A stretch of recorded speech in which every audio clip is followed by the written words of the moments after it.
Good morning. My name is Claire. So, how does an introvert handle GA? This is a question that I've asked myself for many years. I've always been intrigued by the theoretical idea of being with all those you use, and overwhelmed with the thought that I would be in a crowd for days on end. I made it to my 65th birthday before I actually committed to going to GA. And I also agreed to be a delegate. That was probably the only reason I didn't cancel at the last minute. I'm the oldest girl in a big family, and I always do what I say I'm gonna do. In addition to all those hours in a crowd, I was faced with the 8-hour bus trip that you've already heard about, and I thought, oh my goodness. But I thought, you know what I could do? I can have a single room, and then I can skip as much as I want, and nobody will ever know. I was surprised on the 8-hour bus ride down because it wasn't noisy at all, not as raucous as I had imagined. So I chatted and kind of went in and out of meditating and looked out the window. It was really very pleasant until Louisville loomed in front of me. And I got a little less sure of myself. However, I found that I was quickly hooked and unexpectedly in joyous surroundings, beginning with the music and the talks of the opening ceremony. It was amazing to be with my folks. To be with a large group where issues, concerns, and challenges were openly discussed and debated. You may wonder about my name tag. It's from GA. I was competing with a young man that had it down to his ankles, but I didn't make it. I spent my free time talking to folks in booths, and they give you these little tags. A place that I was absolutely sure I was going to skip.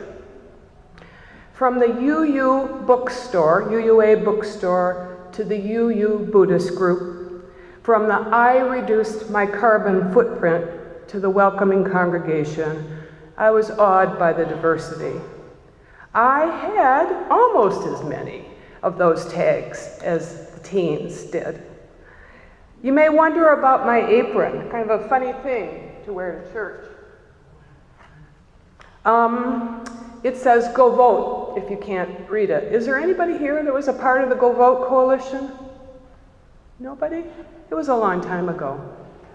But the reason I wore it today is because one of the most touching aspects of GA was a powerful reminder of working in coalitions, and in coalitions where we might not be in total agreement about everything. And Go Vote was one outstanding coalition here at FUS. We did wonderful work together with a huge variety of different organizations, both churches and nonprofits in the community, with the express idea of getting out the vote. Now, the vote didn't exactly turn out the way we wanted. But I did feel energized after GA to join and keep coalitions alive, my commitment after GA. You may wonder how I withstood the crowds, and at times it was overwhelming. However, I never felt as if I wanted to stay in my single hotel room and hide. I wanted to be at the morning worship services, full of song and meaning. I wanted to go as many sessions as I could on so many important and diverse topics, from interfaith worship and then the connection to the desecration of the Kentucky hills from the mining of mountaintops. You may wonder what challenged me at GA. It wasn't the crowds, but the messages. You've heard about Ibo Patel and his challenging words, and I'll just continue with a continuing quote from that talk of his. But always remember this: interfaith work is not just civic, it is also sacred. It is something you know deeply. Nurturing positive relationships between people with deep disagreements is holy. Think about Martin Luther King after the Montgomery bus boycott. When asked whether he felt anger or sought revenge, he responded, "This is not the time for revenge. The end is reconciliation. The end is redemption. The end is the creation of the beloved community." You may wonder what fed my soul. It was the poetry and the witnessing. What a joy to hear Frank X. Walker, who you've heard about. Not only was he the first Black poet laureate of Kentucky, he was also the youngest ever elected to that position. And I can still hear his voice in my heart. A few stanzas from one poem he read, Kentucky. Once bloodied ground, hunting Eden for native tongues, apologetically eliminating buffalo for sustenance, not sport or profit or pleasure. Uncommon wealth repopulated with immigrants and freedmen who discovered black lung was as indiscriminate as calluses and hunger. Kentucky, beautiful, ugly cousin. I too am of the hills. My folks have corn-rode tobacco, laid track, strip-mined, worshipped and whiskied. From Harlan to Maysville, Old Dunbar to Central. And from his closing poem, just a couple of words from Kentucky Fried. Who really believes the best fried chicken comes from an old white man? When governors, squires, and colonels ain't cooked nothing ever.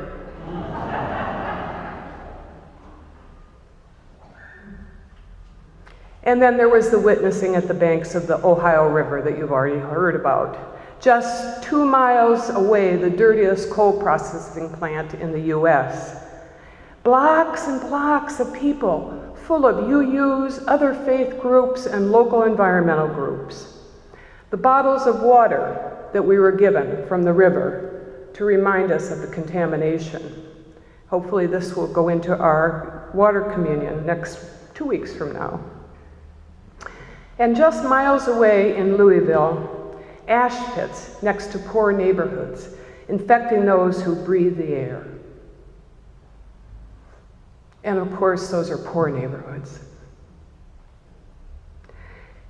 At the side of the river, we were joined by a famous introvert that you've heard about, Wendell Berry. And he shared challenging words with us from his poem, Questionnaire. I'll just read 2 of the stanzas. How much poison are you willing to eat for the success of the free market and global trade? Please name your preferred poison.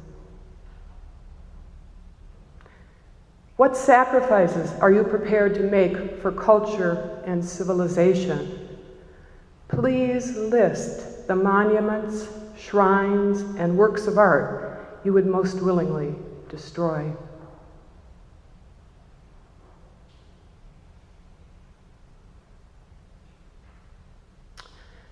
So after all of that, you may wonder if I was overwhelmed or discouraged by those words. Nope, I was inspired to live what I believe, encouraged by the wisdom and energy of the many youth and young people who were present.